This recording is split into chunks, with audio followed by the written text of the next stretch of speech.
Y hermanos, abran sus Biblias en Tito, capítulo 2.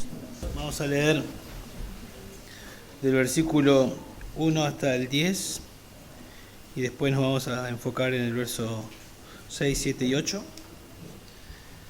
Dice así la palabra de Dios: pero en cuanto a ti, enseña lo que está de acuerdo con la sana doctrina. Los ancianos deben ser sobrios, dignos, prudentes, sanos en la fe, en el amor, en la perseverancia. Asimismo, las ancianas deben ser reverentes en su conducta, no calumniadoras ni esclavas de mucho vino, que enseñen lo bueno, que enseñen a las jóvenes a que amen a sus maridos, a que amen a sus hijos, a ser prudentes, puras, hacendosas en el hogar, amables, sujetas a sus maridos, para que la palabra de Dios no sea blasfemada. Asimismo, exhorta a los jóvenes a que sean prudentes y muéstrate en todo como ejemplo de buenas obras, con pureza de doctrina, con dignidad, con palabra sana e irreprochable, a fin de que el adversario se avergüence al no tener nada malo que decir de nosotros. Exhorta a los siervos a que se sujeten a sus amos en todo, que sean complacientes, no contradiciendo, no defraudando, sino mostrando toda buena fe, para que adornen la doctrina de Dios, nuestro Salvador, en todo respeto. Bueno, seguimos. Hoy nos toca hablar de los jóvenes. Estamos ya en el capítulo 2, hace un tiempito, aunque venimos haciendo algunos paréntesis. Ya pasamos por... En este capítulo Pablo ya está enseñando cómo Tito debe trabajar y debe ayudar a ciertos grupos en la iglesia. En el capítulo 1, si se acuerdan, habló de los requisitos para los pastores y también habló acerca de pastores o de falsos maestros a los cuales los pastores deben reprender, deben enfrentar. Y ya dejando el capítulo 1, donde habló de hombres fieles que protegen la doctrina, pasa a hombres y mujeres que practican la sana doctrina, es decir, a los hermanos en la iglesia. Aplicándolo sería a todos nosotros. Venimos diciendo que los miembros deben vivir piadosamente porque la gracia de Dios los capacita para eso. Debemos vivir piadosamente porque debemos vivir piadosamente porque Dios nos manda y estamos capacitados para hacerlo porque Dios nos da de su gracia, de su poder, para vivir como Él espera. Y en esta sección que le acabo de leer, Pablo le pide a Tito que enseñe lo que está de acuerdo con la sana doctrina, eso le dice en el versículo 1, si prestaron atención. Y luego habla de 5 grupos: los ancianos, que ya hablamos en el versículo 2, las ancianas y las jóvenes, verso 3 al verso 5, y hoy vamos a ir con los hombres jóvenes, verso 6, y también está ahí Tito incluido como un ejemplo. ¿Sí? O sea, nadie queda descartado en la iglesia. Todas las personas en la iglesia deben vivir de manera piadosa. ¿Sí? El que no es del Señor, la idea es también que llegue a conocer al Señor por el mensaje del Evangelio y a partir de ese momento que comience a vivir una vida piadosa. La idea, habíamos hecho una oración para hablar de todo este párrafo y decíamos así: la sana doctrina debe ser enseñada por los ancianos calificados, por los pastores calificados, para que las vidas de las ovejas sean transformadas en la medida que cada una de estas ovejas se esfuercen en la gracia de Dios para vivir de acuerdo con la sana doctrina. El pastor debe enseñar, obviamente también debe ser un ejemplo y aplicar, debe enseñar, verso 1, verso 15 dice eso, la sana doctrina con el objetivo de que las ovejas sean transformadas, no enseñar por enseñar nada más, sino enseñar con el propósito, el objetivo de que cada uno de ustedes reciba la palabra, la aplique y de esa manera Dios sea glorificado. La sana doctrina debe ser adornada, debe ser embellecida por las ovejas que toman la sana doctrina y la viven y la apliquen. Eso dice ahí en el versículo 10. Tenemos que adornar la sana doctrina, así termina el versículo 10, la doctrina de Dios nuestro Salvador en todo respecto. ¿Sí? En la medida que nosotros somos obedientes, eso es lo que pasa. Decíamos que afuera las personas no ven que el Evangelio es hermoso, nosotros lo cantamos y es hermoso el Evangelio para nosotros. Nosotros no nos cansamos de predicar el Evangelio, de hablar del Evangelio, es precioso para nosotros. Pero la gente afuera está cegada por el enemigo, por el diablo, ¿sí? Y pueden llegar a percibir y el oído se les puede preparar al ver personas como nosotros, transformadas, que viven de manera diferente por el poder del Evangelio. Obviamente nadie se va a convertir por el testimonio, por ver a una vida, pero va a dar lugar a que las personas escuchen. Son diferentes, no son como los otros. Y aún como personas que conozco, te pueden llegar a decir, de otras iglesias, son diferentes. Y ahí es donde podemos entrar nosotros con el Evangelio. Bueno, ¿cómo adornar la sana doctrina? Habíamos hecho esa pregunta. Versículo 1, una introducción, y después habíamos dicho, la sana doctrina debe ser enseñada para que los ancianos sean transformados al aplicarla. Y así con cada uno, ¿no? La sana doctrina debe ser enseñada para que las mujeres sean transformadas y la sana doctrina debe ser enseñada para que los jóvenes sean transformados. Y ahí entramos en los jóvenes, ¿sí? Pablo le va a decir a Tito cómo Tito debe acompañar a los jóvenes para que los jóvenes puedan vivir para la gloria de Dios. Pero también les va a decir cómo debe acompañar, siendo él mismo, Tito, un ejemplo para los jóvenes. ¿Sí? Y la pregunta que nos vamos a hacer también, porque tal vez estás ahí de si yo entro en ese grupo, ¿a quién nos vamos a dirigir cuando hablamos de los jóvenes? En 1 Timoteo, capítulo 4, verso 12, Pablo le dice a Timoteo, ninguno tenga en poco tu juventud. Aparentemente, ahí Timoteo tenía aproximadamente entre 30 y 40 años y lo llama un joven. Pero en Hechos 16, cuando Pablo pasa por Derbe y Listra, y todos elogiaban a un joven discípulo y hablaban bien de un discípulo que era Timoteo, que ¿se acuerdan? Pablo lo tomó a Timoteo y se lo llevó con él. Ahí tenía unos 20 años Timoteo. O sea, entre 20 a 40, Timoteo seguía siendo un joven. Yendo para el Antiguo Testamento, se me ocurrió buscar a dónde hablaba de jóvenes y se me vino a la mente Daniel y sus amigos, y habla de jóvenes también ahí, aunque la palabra, obviamente el Antiguo Testamento en hebreo, la palabra jóvenes que se usa para Daniel y sus amigos puede estar hablando tanto de niños como de muchachos o de jóvenes, pero hay una pista, hay documentos que dicen que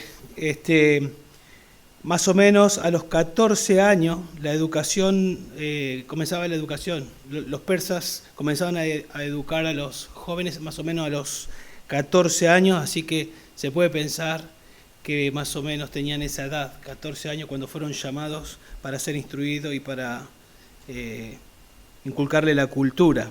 Así que con 14 años podemos ir hasta los 40, decir jóvenes. ¿Se acuerdan Jesús cuando tenía 12 años? Y estuvo ahí entre los expertos de la ley. Dice que tenía 12 años. Después de 3 días le hallaron los padres en el templo, sentado en medio de los maestros, escuchándole y haciéndoles preguntas. Estaban asombradísimos, porque a partir de los 13 años los niños pasaban a ser considerados adultos por los judíos y responsables de la ley. Jesús tenía 12 y ya estaba ahí interactuando con los expertos de la ley, y eso fue un impacto. Así que de los 12, que es más o menos la edad que nosotros le decimos a los niños que pasen para acá, hasta los 40 venimos diciendo, pero también habíamos dicho, cuando enseñamos acerca de los ancianos, que Pablo se llamaba anciano a sí mismo en Filemón y tenía aproximadamente 60 años. También habíamos dicho que en la cultura griega, la palabra anciano más o menos se le adjudicaba a personas de 50 años más o menos, así que como para tener una idea. ¿Está bien? Podemos ir de los 12 hasta los 50 aproximadamente. Algunos comenzando a caminar, podemos decir, la juventud, porque la Biblia no habla de adolescencia, de niños, de adultos. Comienzan a transitar la juventud, unos ya están avanzando en la juventud, otros ya están dejando la juventud para pasar al grupo de ancianos, pero más o menos eso es como para tener una idea, un criterio, ¿sí? Nosotros generalmente si no hubiese dicho esto y hablamos de jóvenes, enseguida pensamos en el ministerio de los jóvenes. Pensamos en ese grupo de los jóvenes, ¿no? Y está bien, ahí entran varios de ellos. Bueno, ¿qué era lo que tenía que hacer Tito? ¿Qué era lo que tenía que hacer Tito? Pablo le va a decir a Tito que imite al mundo, que traiga al mundo a la iglesia, pero de forma santificada. Que haga un poco lo que hace el mundo acá adentro, pero de una forma santificada. Ya hay luces, vamos a traer luces, para que no se nos escapen, para que no se vayan. Acá hacemos algo parecido, pero sin pecado. ¿Le dice eso o no le dice eso, no? Tampoco le dice, prepara un líder que sea capaz de entretenerlos para que no se escapen. Tampoco le dice eso.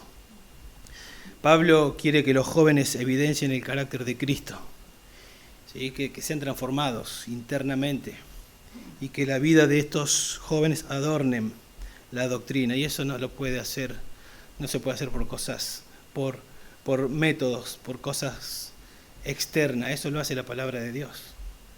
¿Sí? No hay otra manera. Lo hace la palabra de Dios. Pablo quiere que los jóvenes sean piadosos y que crezcan en santidad. Pablo decía que él sufría dolores de parto a los Gálatas, porque él sufre dolores de parto hasta que Cristo sea formado en ustedes. Ese era el deseo de Pablo. Y ese es el mismo deseo de Jesús. ¿Se acuerdan cuando estaba en la cruz? Él oró por los discípulos, por los que iban a creer, por los jóvenes, estaban incluidos ahí. Santifícalos, ora al Padre, santifícalos en tu verdad. Y después dice, tu palabra es verdad.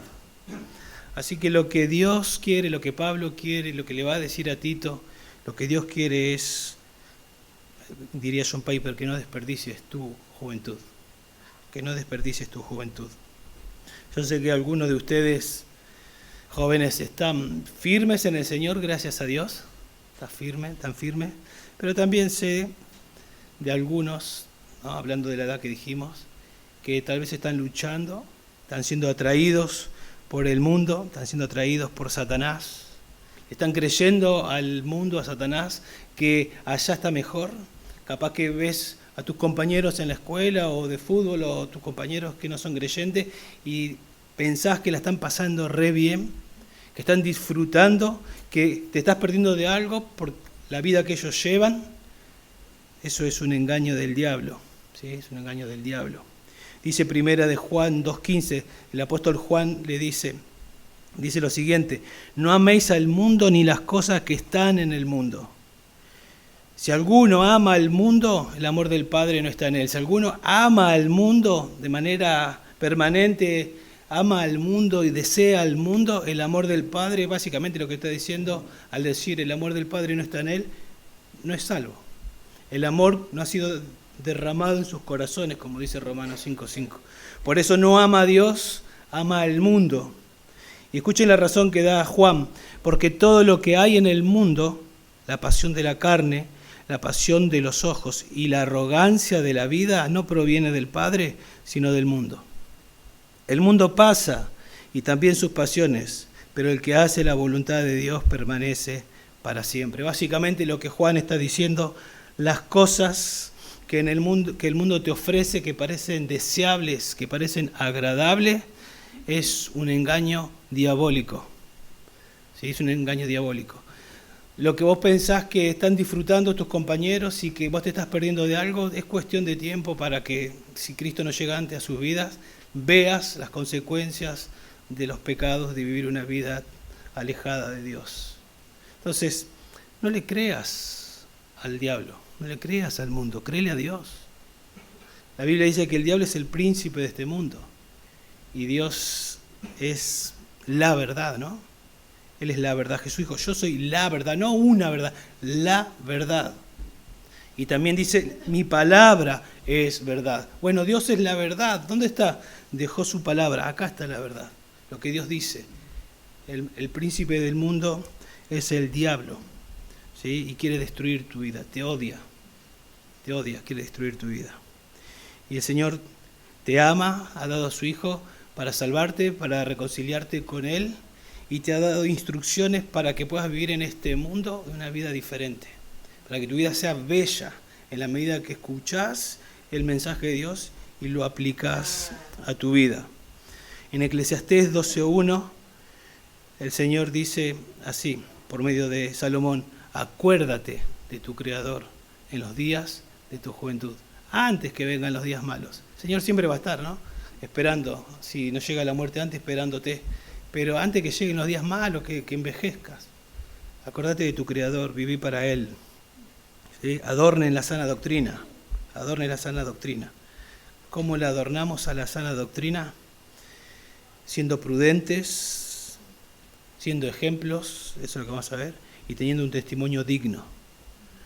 Y lo vamos a decir así con 3 encabezados. Los jóvenes deben ser exhortados para que sean prudentes, versículo 6. Los jóvenes deben ser exhortados para ser prudentes, versículo 6. Los jóvenes deben ser ejemplos de vida cristiana para imitar. ¿Sí? Los jóvenes deben ver ejemplos de vida cristianas para imitar, y los jóvenes deben tener un testimonio que silencie las críticas de los enemigos de la cruz. Si hacemos eso, si haces eso, el Señor, la doctrina va a ser adornada en tu vida. Comencemos. En primer lugar, los jóvenes deben ser exhortados para que sean prudentes. Y ahí ya entramos, podemos hacer las dos cosas, ¿no? Yo, leyendo esto, sé que tengo que ser prudente yo, y sé que también tengo que exhortar a los jóvenes a que sean prudentes. Y vos podés hacer lo mismo, aún siendo un joven. Sé prudente, y también que el Señor te use para exhortar a otros a que lo sean. Comienza diciendo el versículo 6, asimismo, como viene diciendo entre los ancianos, las ancianas, las mujeres, asimismo, de la misma manera que ellos, con el mismo propósito de adornar la doctrina del Señor. Asimismo, le dice Pablo a Tito, exhorta a los jóvenes a que sean prudentes. La palabra exhortar, ahí es una palabra conocida, que tiene el significado de ponerse al lado. ¿Sí? Ponerse al lado, ser llamado al lado, con el propósito de animar, con el propósito de alentar, con el propósito de aconsejar, con el propósito de retar a veces, con el propósito de ayudar. Recién cuando veníamos a la iglesia, en un lugar que siempre pasamos, vimos que pusieron arbolitos, ¿sí? Y cada arbolito tenía un palo, ¿sí? Que se llama un tutor, ¿no? La idea es de que ese palo está ahí puesto al lado del arbolito para ayudar al arbolito que crezca derecho, que no se doble.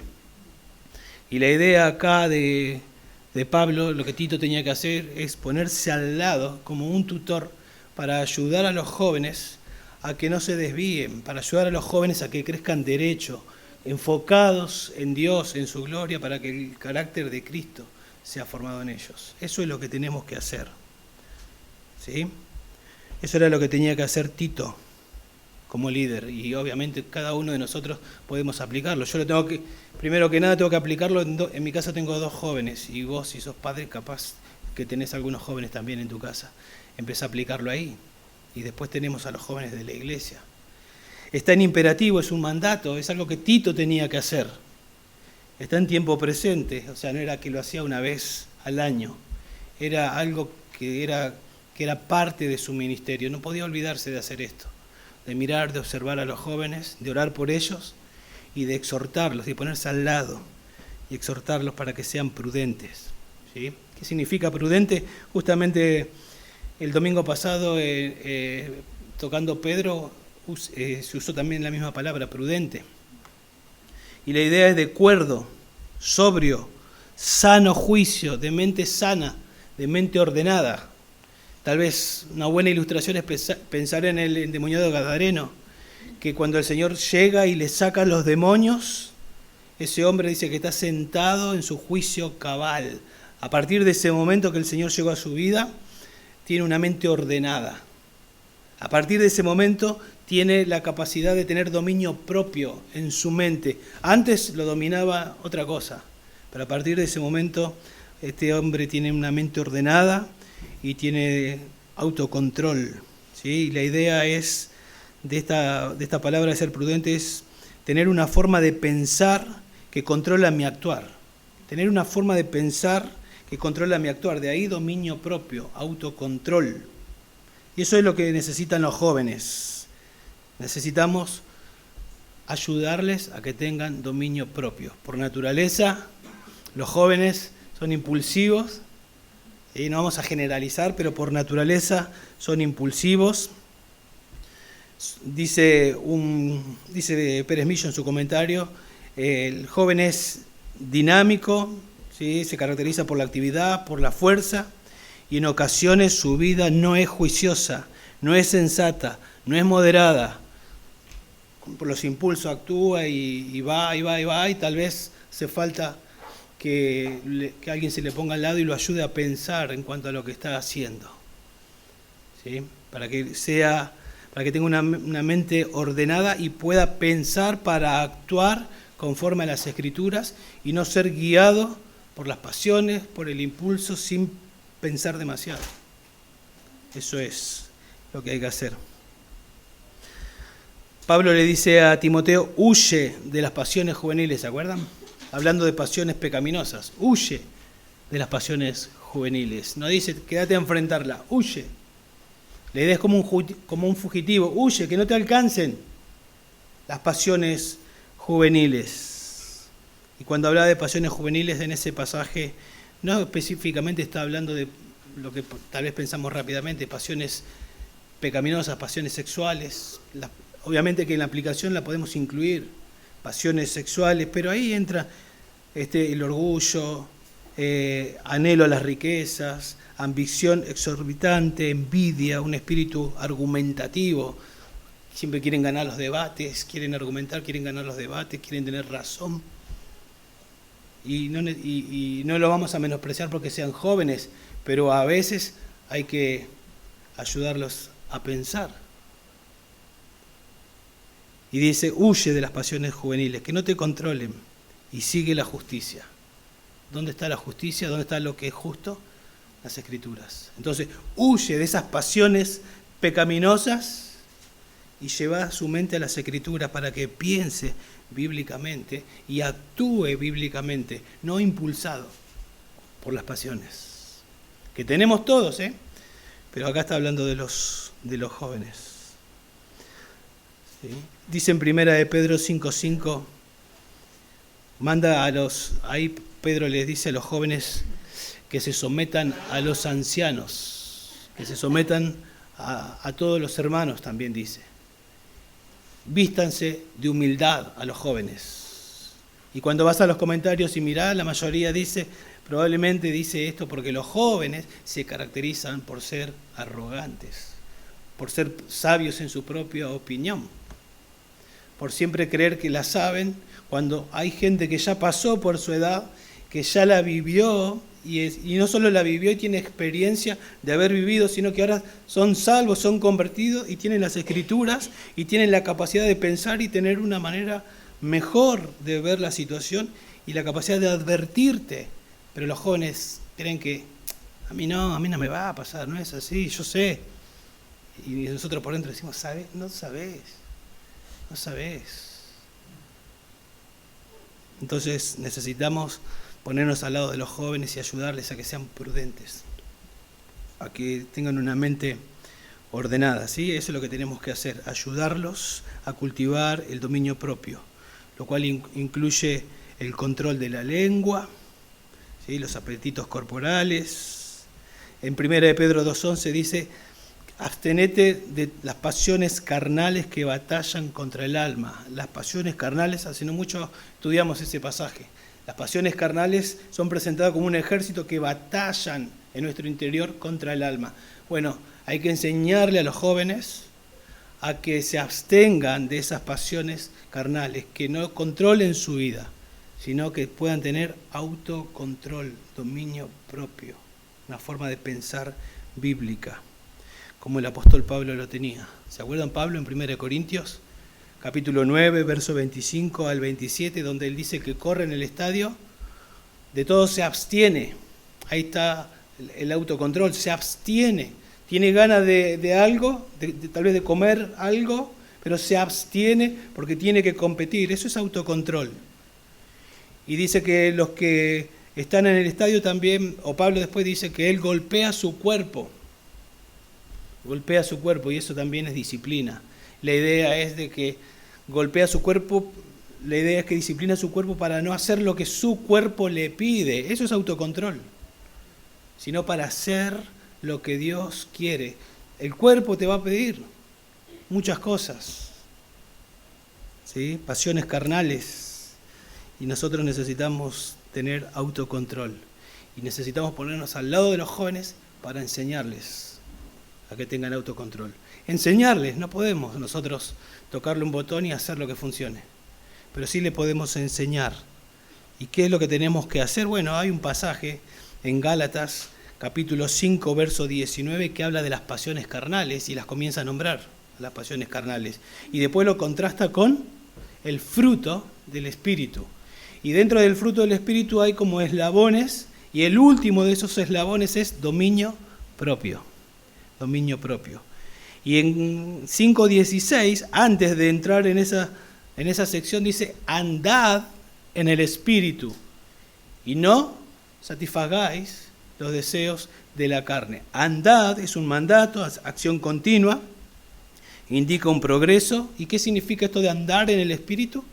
Significa que hay que someterse a las Escrituras. En la medida que vas a la Biblia y Dios te habla y obedeces, estás andando en el Espíritu. Y a medida que vas siendo obediente, el Espíritu va controlando tu vida. Y de esa manera se va a ir manifestando el fruto del Espíritu en tu vida, del cual uno de esos eslabones del fruto individual es el dominio propio. O sea que no se puede tener dominio propio, no se puede tener autocontrol, hablando de manera espiritual, sin las Escrituras, sin el Espíritu Santo. El Espíritu Santo usa la Biblia. Entonces, ¿querés tener autocontrol? ¿Querés ser prudente? Tenés que ir a la Biblia, no se puede de otra manera. ¿Querés ayudar a un joven a tener autocontrol? Necesitas ir a la Biblia y enseñarle y mostrarle. Y animarlo a que lo viva, a que lo aplique en el poder del Señor. ¿Sí? Ahí en esos vicios, en esos deseos de la carne, está la inmoralidad, la impureza, la indecencia, entre otras, ¿no? Y la única manera es, para no ceder, es autocontrol, dominio propio. Y eso es lo que hace Dios con su palabra. En la medida que vamos obedeciendo, el Espíritu nos ayuda a tomar todo pensamiento cautivo y llevarlo a Cristo, y negarnos y abstenernos de las pasiones carnales y obedecer al Señor. Eso es tener una mente ordenada. Lo contrario sería tener una mente descontrolada. Una mente que hace lo primero que viene, el impulso. Y si eso te vas decidiendo de esa manera, tal vez no vas a ir haciendo cosas pecaminosas, pero tarde o temprano, sí. Necesitas, joven, tener una mente ordenada. Necesitamos ayudarlos a que tengan una mente ordenada. ¿Y qué es lo que tenemos que hacer? Ayudarlos a que anden en el Espíritu. Ayudarlos a que la palabra de Cristo more en abundancia en cada uno de ellos. Para que puedan huir de las tentaciones, para que puedan abstenerse de las pasiones carnales, para que puedan frenar su lengua, para que puedan dominar el orgullo, para que puedan matar, como dice Romanos capítulo 8, versos 2 y 13, con el Espíritu matar las obras de la carne. ¿Sí? Tener una mente clara para que, con principios bíblicos, para que cuando vengan y esos impulsos aparezcan de repente, ya tener decidido lo que tenés que hacer. ¿Sí? Sin meternos en detalle, todos sabemos cómo funciona el hombre, cómo funciona la mujer. Imagínense, José llegó a una casa y se encontró solo con una mujer que lo invitaba a la cama y él huyó. Eso ya lo tenía listo en su mente, ya sabía lo que tenía que hacer. David abrió la ventana, vio una mujer y los mismos impulsos tal vez que José los aplacó y renunció. David se dejó llevar por los impulsos y pecó. Y un pecado trajo a otro pecado y otro pecado y hubo consecuencias. Ahí tenés el Salmo 51, el Salmo 32. La pasó mal. Bueno, hay que exhortar a los jóvenes a que sean prudentes. Ayudarlos a que tengan dominio propio. Lo tenemos nosotros y ayudamos, ¿sí? Entonces los jóvenes deben tener dominio propio, pero también, versículo 7 y versículo 8, los jóvenes deben ver ejemplos de vida cristiana para imitar. Los jóvenes deben ver ejemplos de vida cristiana para imitar. Dice versículo 7, muéstrate, Pablo le está diciendo a Tito acá, muéstrate en todo como ejemplo de buenas obras, y luego va a decir con pureza, de doctrina, con dignidad, etc. O sea, Tito acá tenía que mostrarse como ejemplo en todo, no en algunas cosas, en todo. ¿Sí? Tenía que ser ejemplo de enseñanza y ejemplo de vida. Y ahí ya también tenemos aplicación para cada uno de nosotros. Vos decís, bueno, yo no soy un líder, vuelvo a decirte, sos papá, seguramente. O si vas a enseñar ejemplo de vida, no perfección, ejemplo de vida y ejemplo de enseñanza y ejemplo de vida. Vos le vas a decir algo, tenés que ser un ejemplo. No perfección. Aún cuando te equivocás, decirle me equivoqué acá, perdóname. Y seguís adelante enseñando lo que tenés que enseñar. Tito tenía que ser ejemplo de todo. No alcanza con dar el concepto nada más. Hay que mostrar cómo se hace. No solo así, así, asá, y después te ven a vos y no lo haces. No alcanza con eso. Enseñás y modelás. Esa es la idea. Tenía que ser un ejemplo a seguir. Pero los jóvenes tenían que detectarlo. O sea, Tito va a ser un ejemplo y los jóvenes lo tienen que detectar e imitarlo y seguirlo y pegársele a ellos. Yo siempre tengo así, miro para atrás y tengo así como pequeñas películas o así cortitos, videos cortitos de enseñanzas. Y se me viene en la mente, ya sea Pastor Dardo, Pastor Mariano u otro. Y me acuerdo de Mariano que decía que él se convirtió y yo lo primero que hice, dice él, busqué hombres fieles y me pegué a ellos para aprender de ellos. Ustedes conocen a Mariano, lo que soy. Hoy lo buscan a él para pegarse a él. Eso es ser sabio. Anda con sabio y sabio serás. Él se pegó a sabios y hoy es un hombre sabio. Pero él detectó, a ver quiénes son estos hombres, estos son, y se pegó a ellos y aprendió de ellos. Eso es lo que tienen que hacer los jóvenes. ¿Y qué es un hombre sabio? Un hombre sabio es un hombre que vive en la presencia de Dios, que teme a Dios. El principio de la sabiduría es el temor a Jehová. ¿Sí? Muéstrate en todo como ejemplo, dice acá. La palabra ejemplo es marca, es golpe. Si yo agarro un martillo y le doy un golpe al púlpito, ustedes después vienen y van a encontrar la marca, el impacto que quedó acá marcado. Bueno, esa es la idea. Marca, golpe, un impacto que deje una marca en la vida de otros. Después llegó a significar patrón, modelo, copia. O sea, Tito tenía que hacer un impacto, una marca en la vida de los jóvenes. Un patrón, alguien a quien debían mirar y decía, esto es lo que tenemos que hacer. ¿Por qué? Porque él modelaba a Cristo, copiaba a Cristo, estudiaba la Biblia, aprendía de Cristo, modelaba a Cristo, y los jóvenes que lo imitan, están imitando a Cristo. Y eso es lo que tenemos que hacer también nosotros. Los jóvenes tienen que tener ejemplo. Y no es una excusa decir, bueno, en esta iglesia, gracias a Dios, acá tenemos ejemplo. Pero no es una excusa decir, bueno, en esta iglesia no hay ejemplo, así que me excuso que no tengo ejemplo y por eso soy lo que soy. Búscalos, si no están acá, andate a otra iglesia. Gracias a Dios acá hay. Pero lo que te estoy diciendo es que es responsabilidad de cada uno, que no va a haber excusa para decir, no tuve ejemplos. ¿Sí? Pero gracias a Dios los tenemos, busquémoslos, observemos y aprendamos. Aprendamos. Enseñar sin modelar es hipocresía. Jesús reprendió a los hipócritas, ¿se acuerdan?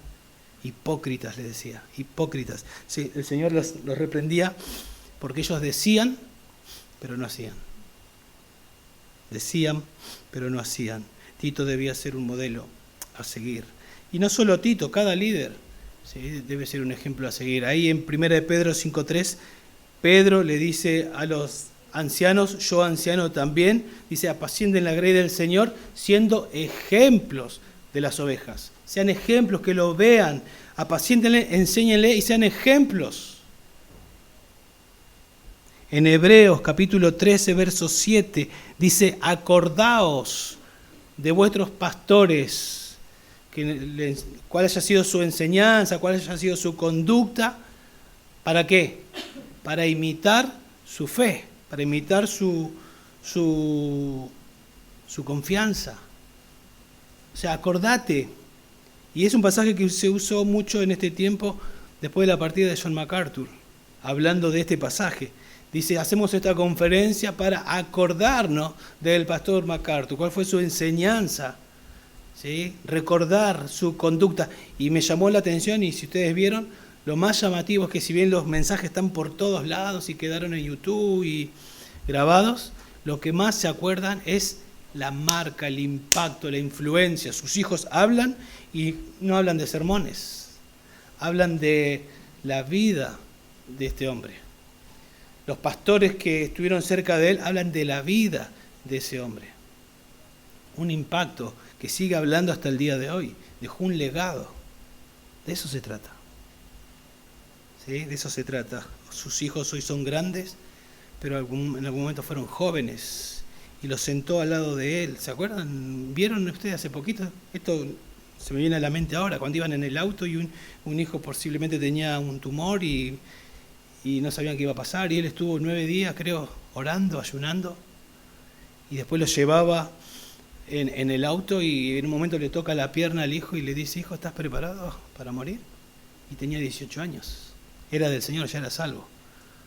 Pero lo estaba enfocando, lo estaba haciendo pensar de manera madura. Si tenés 18 años, 20, 50, cualquier edad puede llegar la muerte. ¿Estás listo para morir? ¿Estás preparado para morir? Eso es soberano.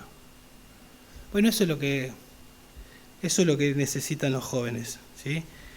Personas que se pongan al lado, personas que sean ejemplos para ellos. Como, bueno, yo nombré a John MacArthur, podemos nombrar a Sproul, podemos nombrar a Jonathan Edwards. Todos conocen las 70 resoluciones que escribió. ¿Cuántos años tenía? 17, 18 años. Escribió 70 resoluciones, Jonathan Edwards, que las escribió, y cuando vos las lees, si no lo conocés, vas y la lees y dices, esto escribió un jovencito de 17, 18 años, 70 resoluciones para organizar su vida, para que lo apuntalen, para que él pueda vivir para la gloria de Dios. Eso es tener una mente ordenada, una mente, dominio propio en su propia vida. Influencia que promueve la madurez requiere enseñanza, requiere modelo, ¿sí? Y eso debe estar pasando. Cosas que nosotros decimos, cosas que hacemos, cosas que hablamos, reacciones en diferentes momentos, decisiones, todo eso queda. Todo eso va quedando. Acá, antes de hacer todo esto, acá era un terreno pelado como el de al lado, y acá había tremendo árbol gigante, un tronco tremendo había ahí en el medio. ¿Y saben lo que me quedó a mí, lo que me impactó, lo que marcó mi vida? Una de las tantas cosas es que previo a eso estábamos en un localcito allá por Parque Quirno, y obviamente estábamos sentados, yo estaba sentado, escuchaba al que enseñaba, y venía un hombre canoso de traje y enseñaba, era don Jaime, y yo lo tenía enseñando a don Jaime. Pero cuando llegué acá, don Jaime estaba con esas chombas, esas musculosas que usan los hombres para dormir, esas blancas de dormir, con esa, y estaba con el hacha y con la motosierra, ayudando a cortar eso, y yo no dije nada, pero eso marcó mi vida, me impactó. Si él es de Carapachá y allá tiene ya todo lo que necesita, pero él estaba acá trabajando para darme a mí un lugar para que yo tenga, para escuchar y aprender de la Biblia. Uf. Y eso me llevó a mirarlo y a observarlo más y a aprender más. Siempre cuando venía, llegaba a un lugar, se sentaba por allá al fondo, quería pasar desapercibido. siempre estaba ahí teniendo el consejo justo. Siempre era mucho ánimo, solo verlo nada más. Y ver lo que siempre está y que sigue estando fiel. Eso marcó mi vida.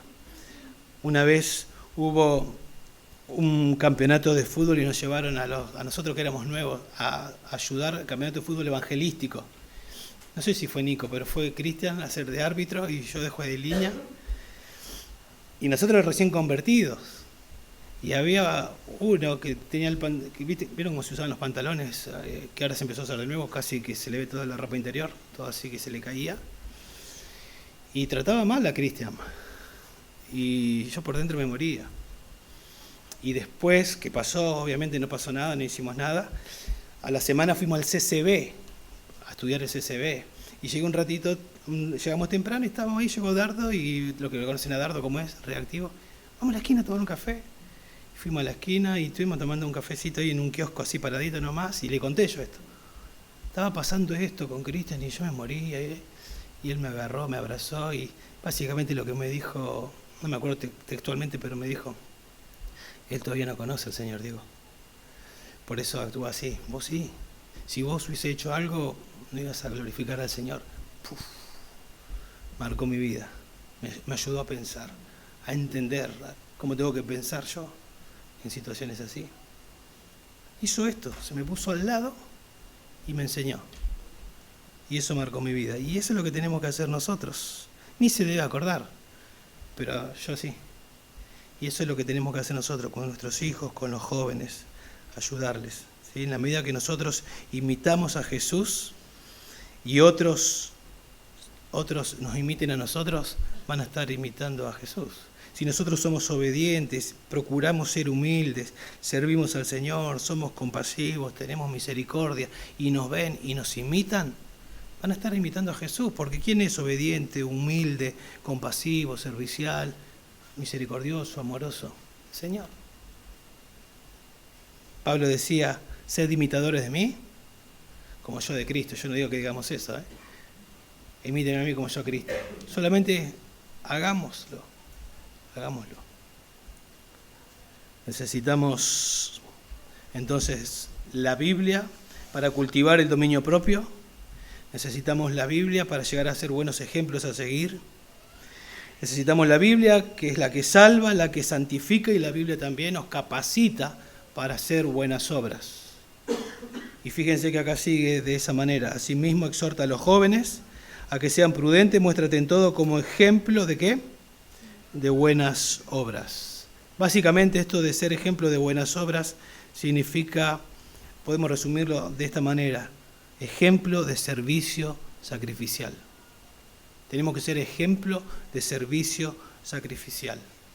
Le leo un pasaje que habla acerca de Jesús y creo que nos va a ilustrar y nos va a ayudar a entender.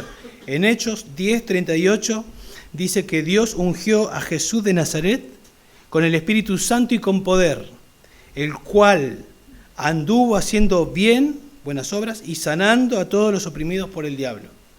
Fue ungido con el Espíritu Santo y vivió como nosotros tenemos que vivir, haciendo el bien, buscando el bien de otros. Y el Señor gastó su vida de esa manera hasta que terminó en la cruz.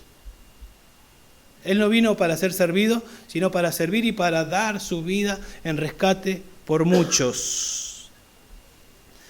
Pablo gastó su vida también sirviendo al Señor, aun cuando no recibía lo que debía recibir. Los corintios le creyeron a los falsos apóstoles y comenzaron a hablar en contra de Pablo. Y Pablo le escribe en 2 de Corintios y le dice, lo acusaban de que buscaba el dinero de ellos. Pablo dice, yo estoy dispuesto a gastar de lo mío, lo material, por ustedes. Y no solo de lo mío, sino yo mismo estoy dispuesto a gastarme por ustedes. ¿Qué estaba diciendo? Estoy dispuesto a dar mi vida por ustedes, a servirles hasta que me muera, porque los amo y quiero que Cristo sea formado en ustedes. Eso es ejemplos de buena obra. ¿Sí? Las buenas obras son el resultado, no el medio para ser salvo.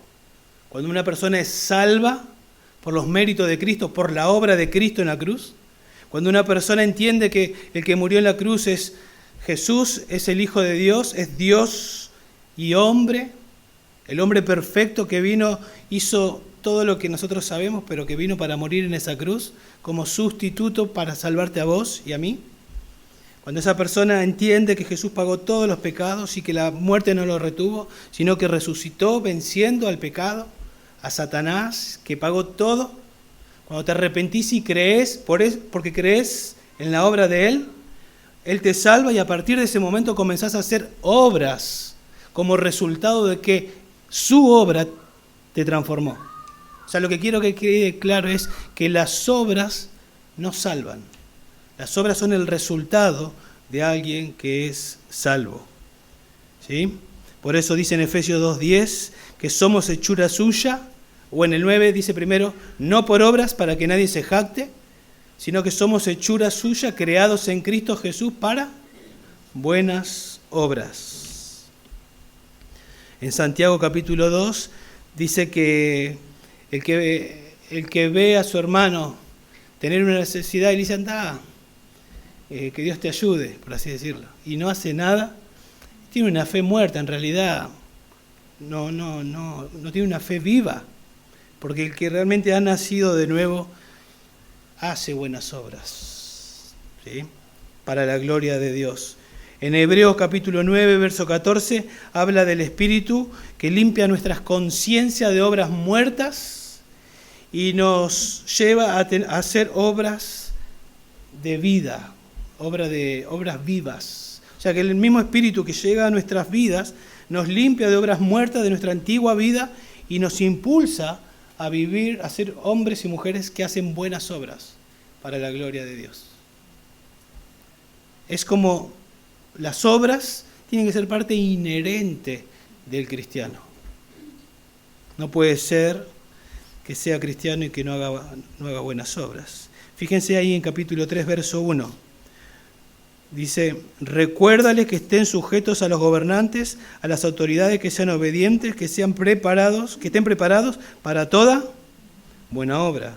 Verso 8, palabra fiel es esta, y en cuanto a estas cosas quiero que hables con firmeza para que los que han creído en Dios procuren ocuparse en buenas obras. Verso 14, y que nuestro pueblo aprenda a ocuparse en buenas obras. En 2.14, fíjense 2.14, ahí arriba, hablando de Jesús, quien se dio por nosotros, quien se dio a sí mismo por nosotros, ¿para qué se dio? Para redimirnos de toda iniquidad y purificar para sí un pueblo para posesión suya. ¿Cómo va a ser ese pueblo? Celoso, apasionado de buenas obras.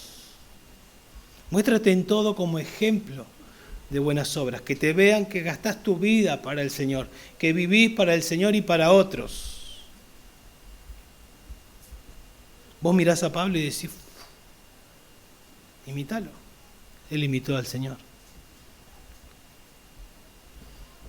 Así brille vuestra luz delante de los hombres para que vean vuestras buenas obras. ¿Sí? Y lo que sigue a continuación ahora, a partir del versículo 7, la parte B en adelante, podemos decir que son algunas de esas buenas obras que hay que hacer. Y comienza diciendo con pureza de doctrina. Muéstrate en todo como ejemplo de buenas obras, y dice con pureza de doctrina, con dignidad. La palabra doctrina es enseñanza, pureza habla de integridad, por lo tanto, integridad de doctrina. Muéstrate como ejemplo en todo, ¿sí? En ejemplo de buenas obras y con integridad de doctrina, con una doctrina sin corrupción, con una doctrina sin error, esa sería la idea.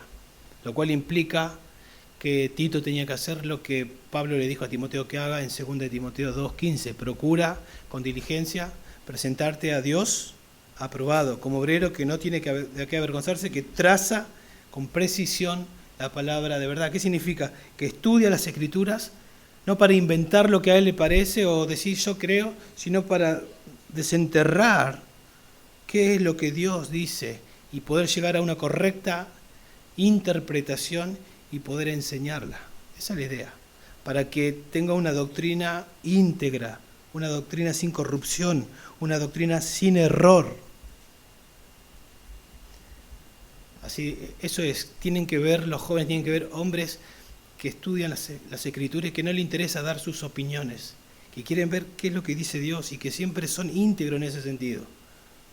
Que su doctrina es sólida, es íntegra. La Biblia dice, la Biblia dice, la Biblia dice, porque en la Biblia dice. Y vos vas y mirás y sí, es así, no lo está inventando. La Biblia dice.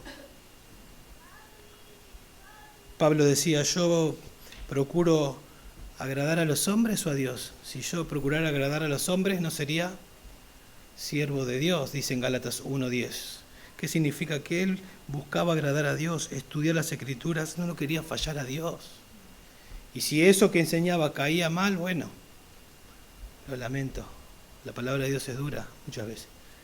Pero no buscaba agradar a los hombres y tratar de quedar bien, porque eso ya no sería integridad de doctrina. Eso ya sería hipocresía. Y dice en segundo lugar, con dignidad o con seriedad. Entonces, seriedad en la enseñanza también, porque es digna la palabra de Dios. La enseñanza debe ser seria porque es la exposición de la palabra de Dios. Abrimos las Escrituras, eso no significa que estamos serios o que no podemos hacer un chiste, pero sabemos que acá no tenemos el diario Lee. Esto es las Escrituras, es la Biblia. Ni siquiera es un comentario, es la Biblia, la palabra de Dios.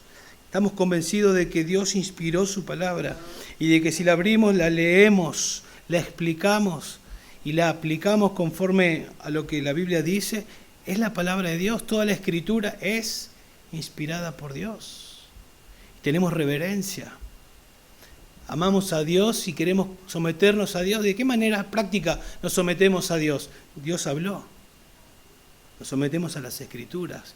Tenemos en alta estima su palabra. Entonces, los asuntos que trata la Biblia son serios. Tienen que ver con el alma. El alma está en juego. De vida o muerte. Habla de la eternidad. No es un cuento, es verdad. Y luego dice versículo 8, con palabra sana e irreprochable. O sea, la enseñanza debe ser también con palabra sana e irreprochable. La palabra sana, ahí el término sana es saludable. Y hace referencia a lo que está bien, a lo que es correcto. O sea, con enseñanza que es saludable. O sea, enseñanza que viene de la Biblia, que coincide con la Biblia, que no está adulterada. Los jóvenes necesitan ver hombres así, que traten la Biblia como lo que es, que entienden que someterse a Dios es someterse a las Escrituras. Te ven. A mí me acuerdo otra vez estar, los que conocen Carapachay, de este lado ¿vieron el holcito? Ya había terminado el CCB. Yo creo que ya habían pasado años porque estaba enseñando arriba, había bajado. Estábamos en el holcito y en el salón del culto estaba enseñando a Mariano. Y vieron que toca en el timbre. Y seguía enseñando. Y uno de los hermanos ahí lo miraba y decía, ¿cómo ama las Escrituras ese hombre? Le encanta enseñar, decía. Y eso le impactaba a él. Eso le impactaba a él.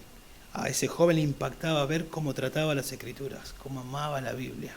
Y eso era una influencia para él. Eso es lo que está diciendo acá. Palabra sana e irreprochable. La palabra irreprochable es que no condena, que no es condenada, que no es censurada. ¿Sí? Que nadie puede decir, no es eso, no es así. Y eso implica precisión en la enseñanza. ¿Sí? No debe tener nada que la censure, nada que la desacredite. Entonces Tito tenía que esforzarse por ser preciso. No querés decir lo que no dice. Entonces los jóvenes deben ser exhortados para tener autocontrol, deben ver ejemplos a seguir, ejemplos de buenas obras, ejemplos de hombres que sirven de manera sacrificial Y en último lugar, los jóvenes necesitan tener un testimonio que silencie las críticas de los enemigos de la cruz. Fíjate cómo termina. Todo esto, Tito, a fin de que el adversario, y no está hablando del diablo acá, el adversario está hablando de todo, de manera general, de todo aquel que se opone a la cruz, de todo aquel que dice, ahí son todos hipócritas, ahí dicen pero no hacen. ¿Por qué? Porque tienen el concepto de otros lugares tal vez. Es todo lo mismo. Para que si vos vivís de esta manera de la que ya estudiamos, siendo prudente, siendo ejemplo de buenas obras y todo lo que vimos, hay un propósito. El adversario se va a avergonzar, a no tener nada malo que decir de nosotros. Y fíjense que termina diciendo, no tendrán nada malo que decir de ti, no dice así, no tendrán nada malo que decir de nosotros, porque la iglesia está en juego, el Señor de la iglesia está en juego. Nosotros hablamos del Señor y ponemos al Señor en alto, y si nuestra vida deja mucho que desear, el nombre del Señor es pisoteado. Pero si nuestra vida es un testimonio de alguien piadoso, de una vida piadosa, de una vida santa, pueden decir muchísimas cosas de nosotros, pero no va a resistir tu testimonio, no va a resistir tu testimonio, no va a resistir. Como hicieron con Jesús, ¿cuántas cosas dijeron de Jesús? Pero era improbable, no lo podían comprobar, no era así. Y eso es lo que se espera de cada uno de nosotros, y que nuestro testimonio exalte y glorifique a Dios. Así que, joven, esfuérzate para ser prudente, para tener dominio propio, ¿sí? Andando en el Espíritu, anda a la Biblia, lee, aprende, obedece, busca ejemplos a seguir y procura tener un testimonio que armonice con lo que crees. En donde estás, que tu testimonio, aunque llegas a un lugar nuevo y ni sepan que sos, que ya empiecen a percibir que tu manera de comportarte, de actuar es diferente. ¿Sí? Producto de que pasas tiempo con las Escrituras. Y a los que tal vez aplicamos esto, pero que tal vez ya tenemos que hacer lo otro también, ayudemos a los jóvenes a que desarrollen el dominio propio mientras lo seguimos desarrollando nosotros. Esforcémonos nosotros para ser ejemplos que otros puedan imitar, y seamos un testimonio que silencie cualquier crítica del Evangelio, para que Dios sea glorificado. ¿Sí? Oremos. Señor, te damos las gracias por tu palabra, te damos las gracias, Señor, por la exhortación, te damos las gracias por decirnos lo que esperas de cada uno de nosotros. Ahora ayúdanos a que esto no sea solamente haber oído, sino que queremos aplicar a nuestras vidas lo que aprendemos. Señor, usa tu palabra en cada corazón. Por favor, te lo pedimos en el nombre de Jesús. Amén.